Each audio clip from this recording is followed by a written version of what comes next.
Today I want to talk about five-star players and where they are going, who's doing the most, who's underperforming, and all that's coming up after the bumper. Don't be cornering me. Hold up. Time. You gotta help me with that corner shit. What's up, kinfolk? It's RJ Young. I am not on a step mill. Consider hitting the like and subscribe button because I upload a video every single day. It's always college football related, sports related. We have a good time. Today, I want to talk about five-star players, where they choose to go play football, because I think it's important. I also think that there's a whole group of folks that want to say that stars don't matter when it very much looks like stars matter when we're talking about winning national championships, right? And we have lots of data to point to this.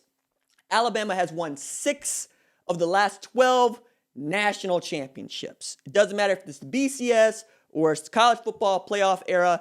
Nick Saban's been the head coach at Alabama. He's won a national championship during both. Another staggering stat given to me by my buddy Daniel over at College Football Nerds is every Alabama player that stayed for at least 3 years has won a national championship since Nick Saban took over, which is ridiculous. And then when you take into account 5 stars, how many of them there are and where they go to school, this makes more sense. So 2011 to 2021, there have been 331 5 stars, right? Max Preps did a really great job of breaking down where they went in as far as states, right? And then what regions. So one of the things that pops immediately is 10 of the top 12 spots where 5-star recruits have chosen to go play football are in the South, period. Florida, Georgia, Alabama, in there, right? And then you take a look at the breakdown for the schools, and the top 5 have 3 teams that have won national championships and 2 that haven't. So we're already into our performing and underperforming. Alabama had 44 5 stars from 2011 to 2021. Stupid. Just a stupid amount when you take into account there are only 331, right? That's ridiculous. Georgia at 34, and I feel like that's been a relatively recent event with Kirby Smart taking over in like 2016, but they still haven't won a national championship. They made it to the national championship game, but they haven't won one. I think they're in a championship window this year. Ohio State at number 26 has 26. They're at number 3. They, I believe, have been performing. They won a national championship in 2014. They made the national championship game in 2020.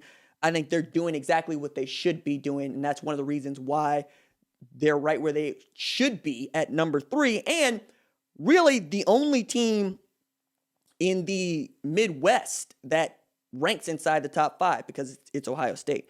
And then at number 4, there's Clemson, who had 25 stars since 2011. Dabo Swinney doing the most, right, to get these dudes in the door. Guys like DJ Uiagalelei, right? Ridiculous what that man has done. Trevor Lawrence, ridiculous what that man has done. USC at number 5 there with 19. I keep wanting to say the ranking as the number of 5 stars, and that's just not right. So SC at 19, Florida State at 19, LSU at 19. Those are all tied for top 5, right? LSU has won a national championship in the last 10 years. Florida State has won a national championship in the last 10 years. USC, no, hasn't. Right? And that's what it's been. We want USC to be good. It's fun when USC is good, just like it's fun when Arkansas is good, just like it's fun when Nebraska is good. But SC getting 19 5 stars and not winning a national championship has to be underperforming. A&M has 14. They have not been to a conference championship, let alone a national championship. That is underperforming, and that needs to change, right? Then at 10, there's Texas, Auburn, and Florida, right? Texas hasn't sniffed a national championship game since 2009. Auburn won one in 2010, hasn't won one since then, right? When we're talking 2011 to 21, they picked up 10 5 stars. Florida hasn't sniffed the national championship games. Made the SEC title game, which is something A&M has not done, but they haven't been back to win this thing since Urban Meyer was head coach down there. And then Oklahoma had 8 5 stars in the last 10 years. And yet Oklahoma continues to win the Big 12 championship 6 times in a row now. They made the college football playoff 17, 18, 19. Come on, man. That's 3 of the last 4 years, and I believe 4 of the last 5. Let's see. No, I got that. I'm already screwing up my own stats here. So let me make sure. going to produce this live because I want to say 2015 is the other year. 2015, 17, 18, 19. Because 2016 is the Sugar Bowl.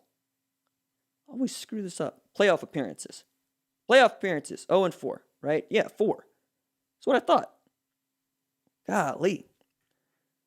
See. Playoff appearance 15, 17, 18, 19. I was right. All right. But I'm glad I double-checked myself anyway because far be it from me to make a mistake because folks are going to let me know that I made a mistake. But you get the point here. The point is the stars matter, and if you have more of them, you're more likely to win national championships. If you have less of them, you're less likely to win national championships, right? Ed Oliver chooses Houston, becomes the highest rated player to commit there and sign there, and they're playing in New Year's 6 games with Don Merman. It matters that much, right? Clemson has won a couple of national championships here in the last few years. Like 2018, that team was loaded. That team's full of monsters, right? Real monsters for those that love the Nickelodeon bit. Ohio State, again, they've won one. Georgia, they got to do something here. Like 34 5-stars and no national championship wins. Something's got to change. We mentioned with SC. Florida State, I think they're going to be really interesting to watch here as they become Transfer U East with DJ Williams, Jamie Robinson, Mackenzie Milton, Jermaine Johnson, just to name a few. So as we continue to think about what it takes to win national championships, where the 5-stars choose to go, and why the SEC continues to lord over college football, take a look at the best players in each cycle. Look at where they sign. They sign at Alabama. They sign at Georgia. They sign at LSU. Oddly enough, they sign at Ohio State and USC, 2 of the most storied programs in all of college football, right? But when you have them, you're good. It's that simple. You need players to win games. Schemes don't win you games. Uniforms don't win you games. Conferences don't win you games. Players win you games. And if you have better players than the people that you're playing at every step of the way, you're going to win national championships. All right. That is it for me. Doses.